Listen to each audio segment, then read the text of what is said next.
The Senate is aware that thousands of innocent lives have been lost since this action of sit-at-home in the Southeast started, and properties worth over $1 trillion have been destroyed, which has resulted in investors leaving the region.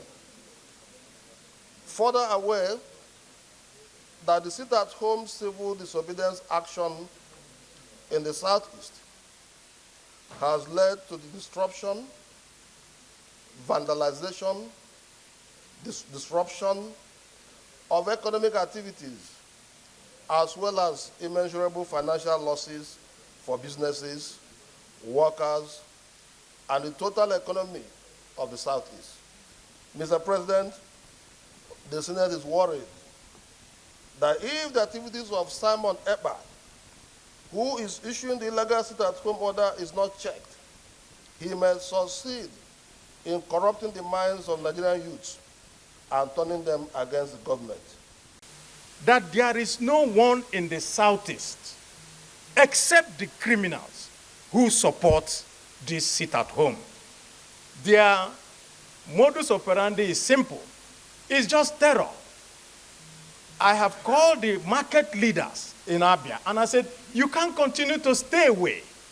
And they told me that the people have threatened to burn their markets at night if they don't stay away. So this is beyond the citizenry coming out to just say, we don't accept it. Because what they have done is to use terror tactics to intimidate a whole region. These boys have caused an industrial problem in our area. In where he represents Senator Abaribe, they are mainly manufacturers. In Aba is a manufacturing hubs. None of the industries can open. People have suffered so much.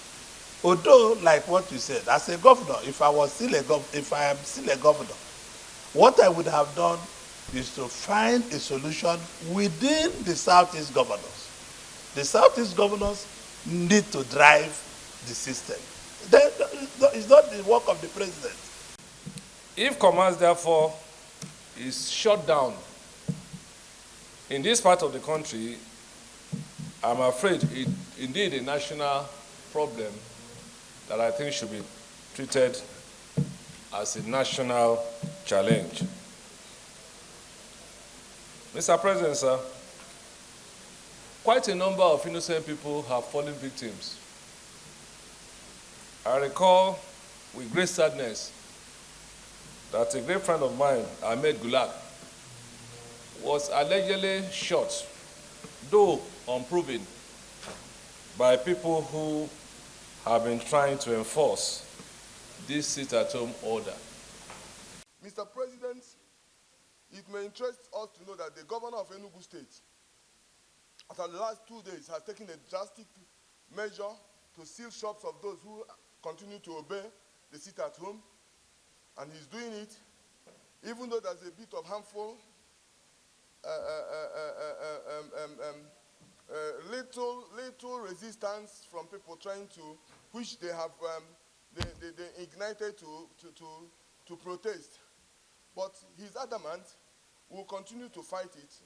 Like Abaribe said, since Abaribe said, we will work with the state governments. I don't know what their security vote is doing for. If they can use their security vote to equip the local vigilante. In my own local government, Mr. President, it may interest you to know that we've been able to nip them. Going to 4 months now, there is no single incident of kidnapping in my local government in Newu North. And I wish that I will work hand in hand with the state government to see how we can spread the same. Condemn the sit-at-home in totality, as well as the nefarious activities of one Simon Ekpa, the gang leader. Those in support of prayer 1 say aye. Those against say nay. The ayes have it. Prayer 2. Urge the federal government of Nigeria to collaborate with the Finnish government with a view to extraditing the said Simon Ekpa for possible prosecution. Those in favor of prayer 2 say aye. Those against say nay. The ayes have it.